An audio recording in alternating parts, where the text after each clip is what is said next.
2장 43절 말씀입니다. 사람마다 두려워하는데 사도들로 인하여 기사와 표적이 많이 나타나니 믿는 사람이 다 함께 있어 모든 물건을 서로 통용하고 또 재산과 소유를 팔아 각 사람의 필요를 따라 나눠주고 날마다 마음을 같이하여 성전에 모이기를 힘쓰고 집에서 떡을 떼며 기쁨과 순전한 마음으로 음식을 먹고 하나님을 찬미하며 또 온 백성에게 칭송을 받으니 주께서 구원받는 사람을 날마다 더하게 하시니라. 47절 말씀까지 봉독했습니다. 초대교회가 형성되고 나서 그 교회가 가졌던 가장 큰 특징이 무엇이냐 할 때 지난주에 말씀드린 것 같이 유무상통하는 일이 있었다 그랬습니다. 이 세상의 가치를 추적하지 않고 영원한 가치를 추적하는 일, 그것이 1차적인 특징이었다. 한 가지 더 특징을 오늘 살펴보려고 하는 것은 기쁨이 있었다 하는 것입니다. 이것이 오늘 우리의 신앙과 분명히 한번 대조해 봐야 되고 점검해 봐야 되는 특징인 것입니다. 베드로의 설교로 인하여 3,000명이나 회개를 하고 모인 모든 사람들이 재산을 나누어 필요한 자에게 나눠주고 날마다 마음을 같이 성전에 모이기를 힘쓰고 집에서 떡을 떼며 기쁨과 순전한 마음으로 음식을 먹고 주를 찬양하고 칭찬을 받고 전도하고 그럽니다. 분명히 이 초대교회의 교회 형성, 거기에 모인 신자들의 두드러진 특징 중에 하나가 이 기쁨, 감격, 그리고 생명감, 그리고 활동력이 있었던 것이 사실입니다. 이것이 무엇이며 오늘날 우리는 이 말씀과 비교해 볼 때 어떤가 하는 것을 살펴보는 것이 중요합니다. 우리가 먼저 기억할 것은 예수를 믿으면 무조건 기쁘냐 하는 것입니다. 기쁩니다. 그 기쁨은 우리가 보통 알고 있는 이 세상에서의 상식적인 기쁨과는 전혀 다릅니다. 이 부분이 오해되면 이런 오해가 생길 수 있습니다. 예수를 제대로 믿으면 슬픈 일이 있을 수 없고 절망이 있을 수 없고 아픈 일이 있을 수 없다. 그런 식으로 흐를 위험성이 있습니다. 또 그렇게 가르치는 사람들이 있습니다. 모든 기독교를 좀먹는 그리고 이 진리를 방해하는 이단들의 가르침은 그 기쁨과 감격을 세상적인 성취로 슬쩍 바꿔놓습니다. 그러나 기독교가 얘기하는 기쁨이나 감격은 세상적인 것에 관한 것이 아니라 영원한 것에 관한 것입니다. 이 문제를 우리가 먼저 살펴봐야 합니다. 이 초대교회 신자들의 기쁨이 세상적인 것인가 그렇지 않은 것인가를 먼저 알아볼 필요가 있습니다. 사도행전 4장 23절로 갑니다. 베드로와 요한이 안진뱅이를 고치고 나자 그 일로 인하여 백성들이 너무 그들을 따르니까 대제사장들이 그들을 잡아다가 예수의 이름으로 가르치지 말라고 위협하고 놓아줍니다. 23절 사도들이 노임에 그 동료에게 가서 제사장들과 장로들의 말을 다 고하니 저희가 듣고 일심으로 하나님께 소리를 높여 가로되 대주제여 천지와 바다와 그 가운데 만유를 지은 이시여 또 주의 종 우리 조상 다윗의 입을 의탁하사 성령으로 말씀하시기를 어찌하여 열방이 분노하며 족속들이 허사를 경영하였는고 세상의 군왕들이 나서며 관원들이 함께 모여 주와 그 그리스도를 대적하도다 하시니로소이다.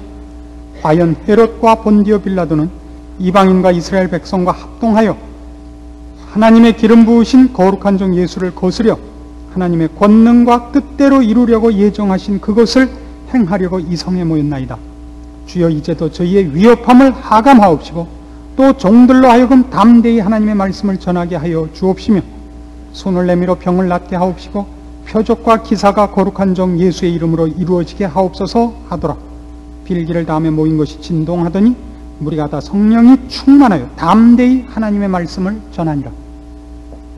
이들이 가졌던 그 감격과 기쁨과 힘은 세상적인 일에서의 형통함과 성취와는 무관한 것이라고 사도행전이 스스로 증언하고 있습니다. 그들의 기쁨과 그들의 감격, 그들이 증언하는 일에 대하여 그 사회와 주변에 있는 인물들이 찬성하지 않습니다. 반대하며 위협하며 협박하며 그들을 파괴하려고 들었습니다. 그러나 그들의 기쁨을 막을 길이 없었습니다. 14장으로 가시면 조금 더 분명한 설명이 될 만한 사건이 벌어집니다. 바울과 바나바가 선교 여행을 떠나서 성들을 다니면서 예수 그리스도를 전하다가 어떤 어려움을 당하는가 하는 장면입니다.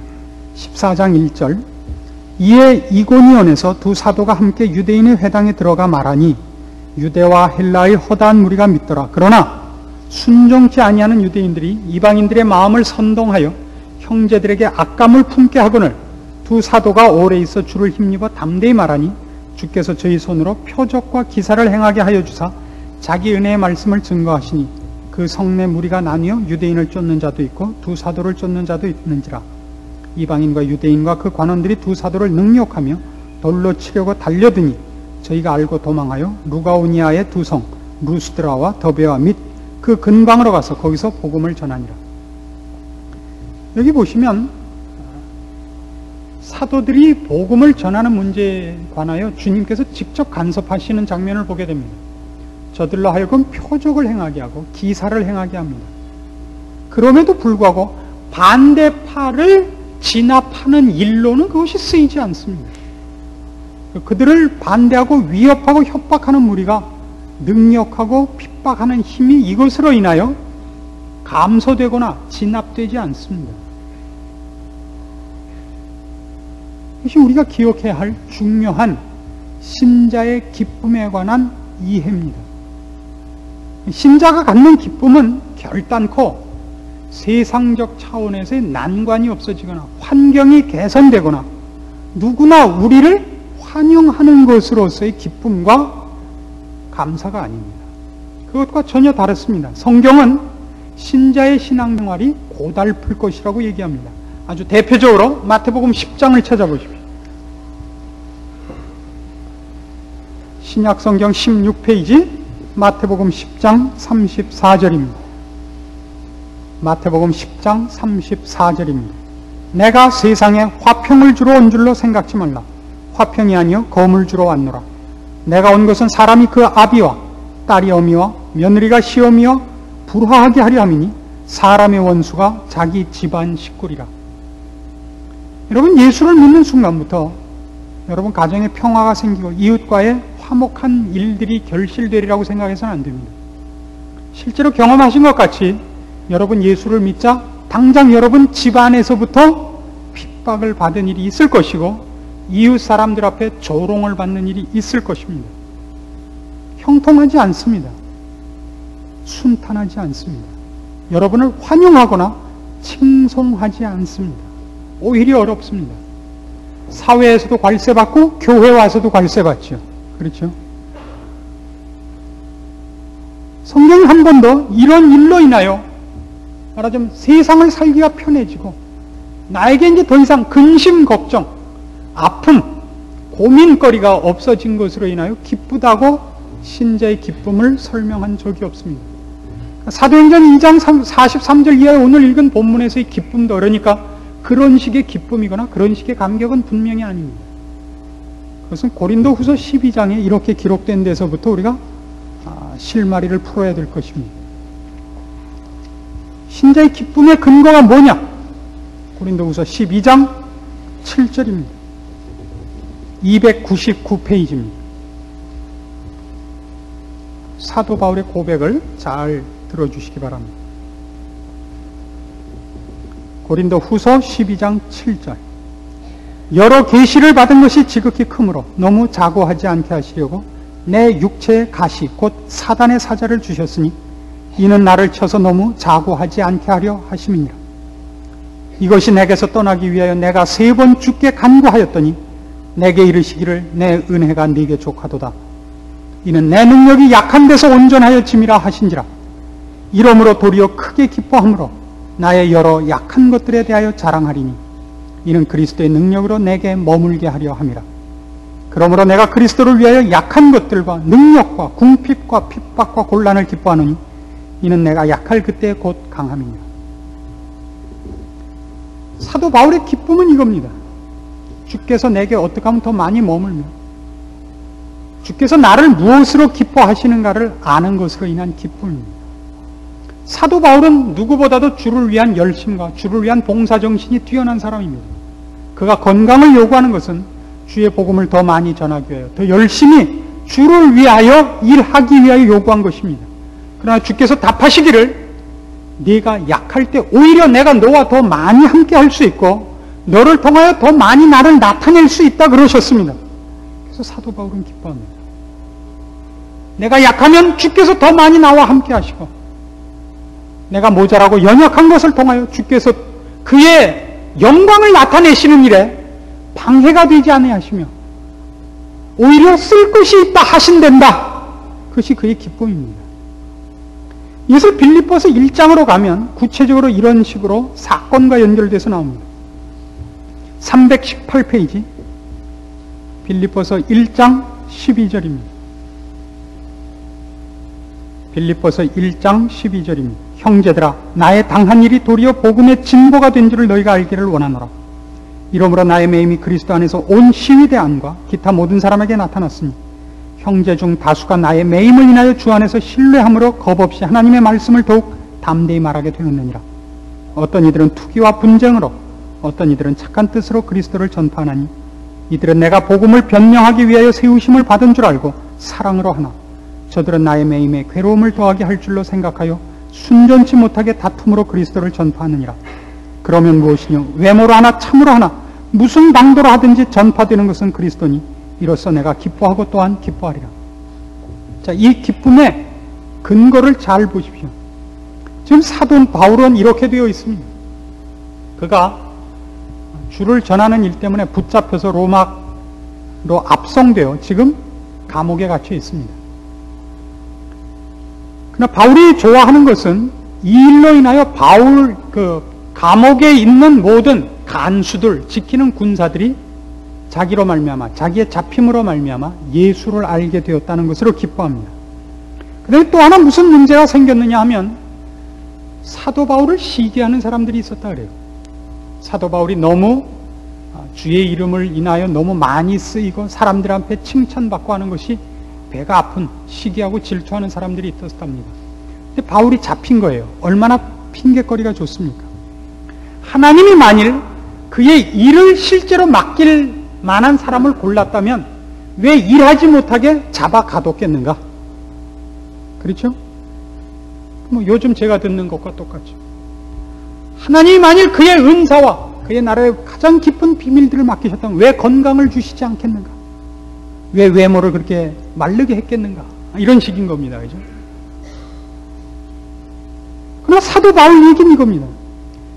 그를 시기해서 사도 바울의 일하는 것을 싫어했던 사람들이 바울이 갇히자 더 열심히 전도를 해요.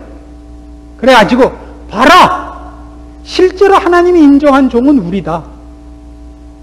너는 하나님이 네가 하는 일이 마음에 안 드니까 너를 일 못하도록 붙잡아서 감옥에 넣은 것이다 이거예요. 이 사람들은 우리가 진짜니까 우리에겐 자유도 주고 건강도 줘서 우리는 이렇게 마음껏 주를 전하게 하지 않았느냐. 나 또 사도 바울을 사랑했던 사람들은 사도 바울이 갇히고 이렇게 시기하는 사람들이 날뛰는 게 보기 싫으니까 그렇지 않다 그러고 우리 선생님이 하다 못한 일을 우리라도 대신 하자 그랬고 또 나서서 했어요. 그리고 두 파로 나뉘어서 주의 복음을 전했다 그럽니다. 바울은 전혀 다른 견해를 가집니다. 아무르면 어떠냐? 전파되는 건 그리스도 아니냐? 이것을 인하여 나는 기뻐한다. 어떻습니까? 실제적으로 우리에게도 있는 시험거리 중에 하나입니다. 여러분 교회 안에서 봉사를 하다가 제일 크게 당하는 일이 뭐죠? 여러분이 한 일을 마땅하게 보답받지 못하는 일 아닐까요? 그렇죠? 교회 안에서의 봉사에서도 어려운 점은 언제나 그것입니다. 여러분이 한 일에 대하여 마땅한 대접을 받지 못합니다. 그러나 우리가 기억할 것은 사람이 뭐라 그러느냐가 아니라 하나님이 나를 통하여 영광을 받으셨느냐, 그가 하시고 싶은 일을 이루셨느냐로 기뻐해야 됩니다.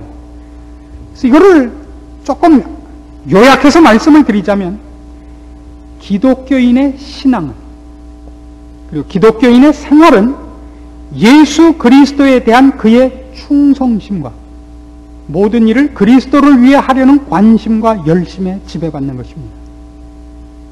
이해하시겠죠? 기독교인의 기쁨, 기독교인의 신앙, 기독교인의 생활, 인생관은 예수 그리스도에 대한 충성심으로 지배를 받습니다. 그리고 그를 위해 일하려는 관심, 그를 향한 열심으로만 지배받고 제어됩니다. 그것이 그를 기쁘게 하는 것입니다. 하나님이 무엇을 기뻐하시는가? 나를 통하여 무엇을 하시기를 기뻐하시는가? 이게 최고의 관심사입니다. 그렇기 때문에 지금 사도 바울은 그가 어떻게 되느냐가 문제가 아니라 그가 지금 당하고 있는 일로 인하여 하나님이 영광을 받으시는가? 또 하나님이 그가 하시고 싶은 일을 실제로 하고 계시는가에만 관심을 쏟는 것입니다. 그것이 신앙입니다. 만일 이것을 놓친다면 우리의 기쁨은 사라집니다. 우리는 곧 이렇게 묻게 되기 때문입니다. 주께서 하라 그런 일을 했는데 돌아온 것이 뭐냐? 언제나 이렇게 묻게 됩니다. 신앙을 지키고 정직하고 양심대로 살아왔고 받은 보답이 뭐냐? 이렇게 묻기 시작하면 틀린 겁니다. 우리의 신앙생활이 늘 그렇지 않습니까? 여러분이 세상살이를 하면서 가장 크게 당하는 신앙적인 좌절이 뭡니까? 성경이 가르친 대로 해갖고는 살 수 없다는 것 아닙니까?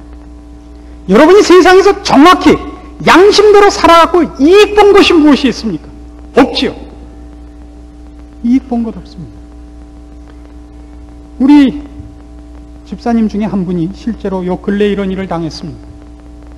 어느 날 밤에 차를 몰고 가다가 주차장에 차를 대다가 깜빡 실수를 해서 그 이미 주차되어 있던 차를 뒤에서 들이받으셨습니다. 많이 부서졌습니다. 아무도 본 사람이 없습니다. 옛날 같으면 물론 그냥 왔죠. 그러나 이제는 신앙인으로서 그래서는 안 되겠다라고 생각을 하시고 그 주변에 가서 묻기 시작을 했습니다. 그 주차장 주인도 찾아가고 인근 주변에 있는 모든 사람을 찾아가서 저 차 주인이 누군가, 어떻게 하면 연락을 할 수 있는가. 저 차가 벌써 여기 주차한 지 이틀이 넘었는데 누군지 모르겠다 그럽니다. 그래서 그 주인에게 이 차 임자가 나오면 저한테 이렇게 연락을 해달라 그러십시오 라고 연락처를 남기고, 그것으로도 부족해서 차에다가 연락처를 써서 메모를 꽂아놓고 왔습니다. 그러고도 며칠이 지난 후에야 연락을 받았습니다. 그래서 갔죠. 이 사람이 댕댕댕 거리기 시작한 겁니다. 아니 당신은 눈깔이 있어 없어? 부터 시작해서 차 뭔지 얼마나 되셔? 면허증 봅시다. 아니 받아도 어쩌면 이렇게 받는단 말이요. 아우성을 치기 시작했습니다. 아니 이게 아우성 칠 문제가 아닌가 하고 슬그머니 화가 난 겁니다. 그렇지 않습니까? 아니 내가 뺑소니를 치겠다는 것도 아니고 정당하게 물어주기 위해 내 잘못했다고 인정을 하고 연락처를 해놨는데 왜 댕댕거려요? 얼마 들었나 말만 하면 되지. 그래서 울컥하고 나오는 화를 감추고 이미 시작을 폼나게 했으니까 이건 왜 치고 그래요 설교하다가. 이제 좋게 얘기를 하고 같이 수리소에 쫓아가고 이리저리 하루 온종일 같이 다니면서 그 화를 풀어주고 잘 처리를 했습니다. 원하는 거 다 고쳐주고 뒤를 받았는데 앞에 헤드라이트도 고쳐주고 안에 인테리어도 고쳐주고, 그러나 끝까지 그 사람이 좋은 얼굴로 보내지 않았습니다. 진짜 문득 이런 생각이 들더라 이겁니다. 다음부터는 이러지 말까 보다. 아니요. 그러나 하나님은 바로 그 모습으로 영광을 받으셨고 하나님이 이 땅에 이 혼탁한 세상에 거기서 한 줄기 빛을 비추셨을 것이 너무나 분명합니다. 그 사람은 돌아가서 분명히 마음속으로 그 사람 앞만 댕댕거려도 웃대 그런 생각을 했을 겁니다. 그 생각을 안 했으면 할 수 없죠. 뭐. 우리의 자녀에게 정당하게 살라는 것을 먼저 가르쳐야 됩니다. 그렇게 가르친다고 해서 여러분 자녀가 이 세상의 자녀들보다 더 성공한다는 보장은 없습니다. 여러분은 문득 이런 시험에 빠질 수 있습니다. 주님, 제 자식을 주일날은 공부시키지 않고 교회 보냈습니다. 정직하게 행하라 그랬습니다. 컨닝하면 안 된다 그랬습니다. 공부만 하는 것이 전부가 아니라 신앙적으로 살아야 된다고 가르쳤습니다. 그랬는데 왜 아프게 하십니까? 왜 학교에서 떨어지게 하십니까? 그렇게 반문할 수 있습니다. 여러분 기억하실 것은 이겁니다. 하나님이 그의 영광을 나타내시는 일과 그의 생명을 이웃에게 전하는 일에 우리를 좋은 모습으로도 부르시고 나쁜 모습으로도 부른다는 걸 잊지 않아야 됩니다. 그래서 이 얘기는 뒤에 이렇게 연결이 됩니다. 빌립보서 1장 19절로 갑니다. 이것이 너희 간구와 예수 그리스도의 성령의 도우심으로 내 구원에 이르게 할 줄을 아는 거로 나의 간절한 기대와 소망을 따라 아무 일에든지 부끄럽지 아니하고 오직 전과 같이 이제도 온전히 담대하여 살든지 죽든지 내 몸에서 그리스도가 존귀 되게 하려 하나니 이는 내게 사는 것이 그리스도니 죽는 것도 유익함이니라. 그러니까 우리의 삶의 이유, 그러니까 지금 초대교회 이 신자들의 삶에 유일한 이유가 있다면 그들의 존재와 그들의 언행에 그리스도께서 존귀히 되는 일이 있다는 보람과 책임 때문이었다고 그러는 것입니다. 그것 외에는 신자는 살 이유가 없는 것입니다. 우리 자식에게도 우리 이웃에게도 역사와 시대 앞에서도 우리가 하려는 일은 나와 내 삶을 통하여 그리스도께서 존귀히 되는 것 외에는 관심이 없어야 됩니다. 내가 살아서 주를 영화롭게 하는 일로 부름을 받는다면 살 것이요, 나를 죽여 그리스도께서 존귀히 되신다면 죽음을 불사하겠나이다. 이것이 우리의 마땅한 기쁨이요 소원이어야 됩니다. 우리는 언제나 이렇게 얘기하죠. 하나님 돈을 많이 주십시오. 그러면 제가 주를 위하여 많은 일을 하겠습니다. 주님은 거지가 아닙니다. 주여 저를 높은 자리를 주시옵소서. 그럼 주를 위하여 제 권세를 쓰겠습니다. 주는 비천한 분이 아닙니다. 주께서 온 우주 만물을 만드셨고 통치하고 계십니다. 왜 거꾸로 하십니까? 은행에 찾아가서 100억만 꿔주시면 제가 10억 줄게요. 그런 거랑 똑같지 않습니까? 초대교회 모든 신자들이 이런 시각과 원리와 목표에서 그들의 기쁨을 소유하고 있었고 그들의 삶의 생명력으로, 활동력으로, 확신으로, 담대함으로 갖고 있었던 것이 분명합니다. 사도행전 5장으로 돌아가시면 이 모든 것을 요약할 수 있는 사건이 하나 등장을 합니다. 40절입니다. 사도들이 잡혀서 다시 잡혀가가지고 예수의 이름을 전하지 말라는 공갈과 협박과 그리고 매를 맞고 이제 풀려나는 장면입니다. 저희가 옳게 여겨 사도들을 불러들여 채찍질하며 예수의 이름으로 말하는 것을 금하고 놓으니 사도들은 그 이름을 위하여 능력받는 일에 합당한 자로 여기심을 기뻐하면서 공회 앞을 떠나니라. 저희가 날마다 성전에 있든지 집에 있든지 예수는 그리스도라 가르치기와 전도하기를 쉬지 아니하니라. 그들이 지금 매맞고 협박과 공갈 속에 쫓겨났음에도 불구하고 사적으로 모이든 공개적으로 모이든 예수 그리스도를 전하며 전도하는 것을 쉬지 않았다 그럽니다. 그리고 그 일을 행함에 있어서 세상에 당하는 어려움과 아픔과 핍박과 환난을 저들이 기쁨으로 여겼다 그럽니다. 어떤 기쁨으로요? 사도들은 그 이름을 위하여, 예수 그리스도의 이름을 위하여 능력받는 일에 합당한 자로 여기심 받은 것을, 그 여김 받은 것을 기쁘게 여겼다고요. 여러분 지금 편안케 사시면 하나님이 여러분을 이렇게 대접하는 겁니다. 너는 잘 먹여주고 가만 놔둬야 그나마 예수라도 믿을 사람이니까 내가 그냥 놔둔다 이러는 사람인 거예요. 그게 복 받은 게 아닙니다. 넌 거기서 그냥 만화책이나 보고 있어라 이겁니다. 이건 불행한 일 중에 불행한 일이고 괄세 중에 괄세입니다. 우리가 주의 이름을 인하여 고난과 오해와 조롱을 받는 자리에 부름을 받는다는 것은 커다란 기쁨입니다. 커다란 기쁨입니다. 주께서 친히 십자가의 길을 걸으사 하나님의 뜻을 이루는 방법이 이 세상으로부터의 오해요, 외면이요, 경멸이요, 핍박이요, 환난인 것을 몸소 보이셨습니다. 그리고 우리에게도 그렇게 말씀하셨습니다. 요한복음 15장에 의하면 이 말씀 아주 명명백백하게 기록된 예언입니다. 요한복음 15장 18절 말씀 봅시다. 세상이 너희를 미워하면 너희보다 먼저 나를 미워한 줄을 알라. 너희가 세상에 속하였으면 세상이 자기의 것을 사랑할 터이나 너희는 세상에 속한 자가 아니요 도리어 세상에서 나의 택함을 입은 자인 거로 세상이 너희를 미워하느니라. 내가 너희더러 종이 주인보다 더 크지 못하다 한 말을 기억하라. 사람들이 나를 핍박하였은즉 너희도 핍박할 터이요 내 말을 지켰은즉 너희 말도 지킬 터이라. 여러분은 무엇을 위하여 오늘 이 자리에 모이셨습니까? 세상을 좀 더 편안하고 안락하게 살기 위하여 혹시 이 자리에 오신 것은 아닙니까? 어떻게 오셨어도 좋습니다. 여러분이 무슨 생각과 무슨 욕으로 오셨어도 좋습니다. 그러나 답은 이겁니다. 우린 세상에서의 평안과 세상에서의 안락을 위하여 기독교를 이용하러 모인 사람들은 아닙니다. 기독교는 그런 답이 없습니다. 우린 세상에서 오해와 비난과 핍박을 각오하고 있는 사람입니다. 왜냐하면 세상은 우리가 믿는 예수를 핍박한 곳이기 때문입니다.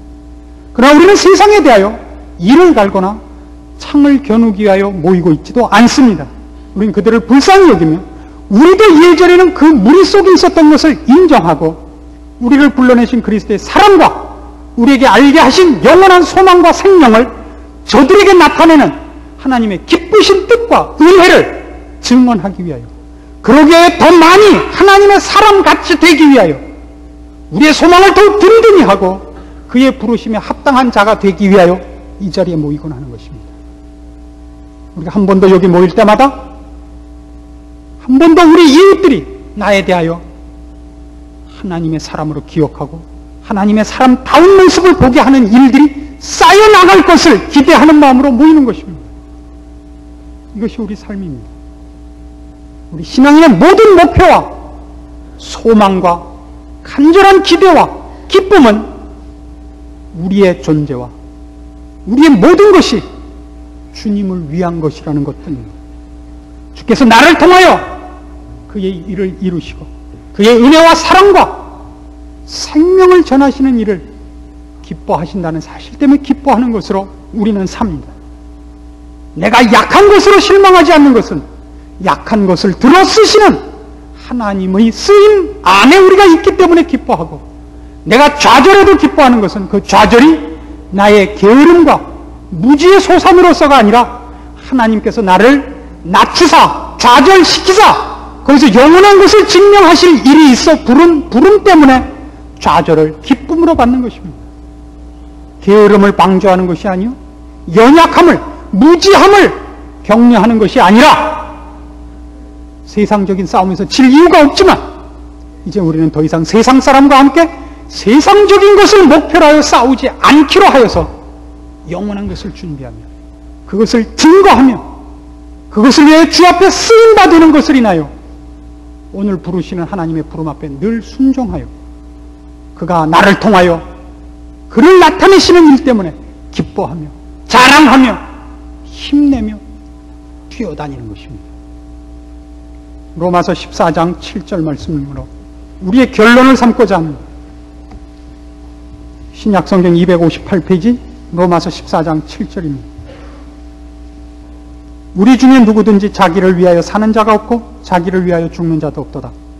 우리가 살아도 주를 위하여 살고 죽어도 주를 위하여 죽나니 그러므로 사나 죽으나 우리가 주의 것이로라. 초대교회 성도들을 기쁘게 했던 것은 이겁니다. 오늘날도 주께서 모으신 백성들이 모여 신앙을 고백하며 우리 하나님을 아버지라 부르는 그 신앙 고백 속에는 바로 이 고백이 포함되는 것입니다. 초대교회 성도들이 그랬듯이 우리도 지금 분명히 이 목표를 새롭게 해야 됩니다. 우리는 영혼을 준비하는 자입니다. 이 세상 것을 요구하는 자들이 아닙니다. 그리고 그것은 이 세상 것과 너무나 구별되는 것입니다. 타협할 수 없습니다.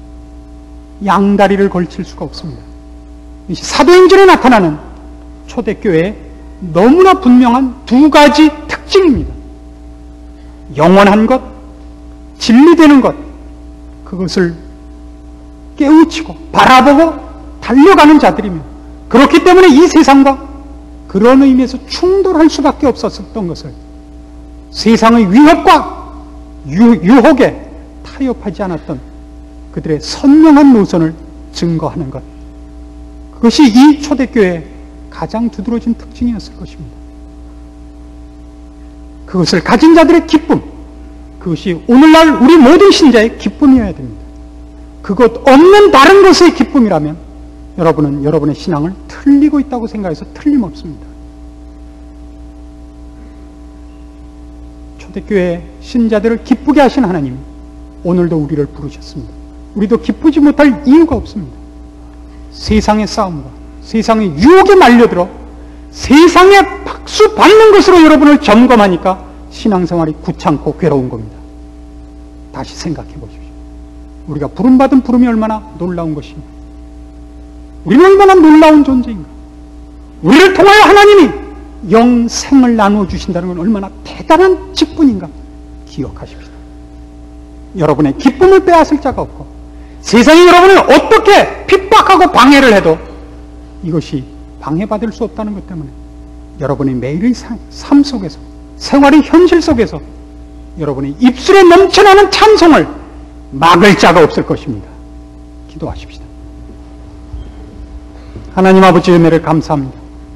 우리를 부르신 부름과 우리에게 주신 소망과 약속과 우리의 존재란 얼마나 대단한 것입니까? 이 기쁨, 이 영광을 오늘 주의 말씀을 들은 심령들에게 다시 한번 일깨우사 저들로 감사하게 하옵소서.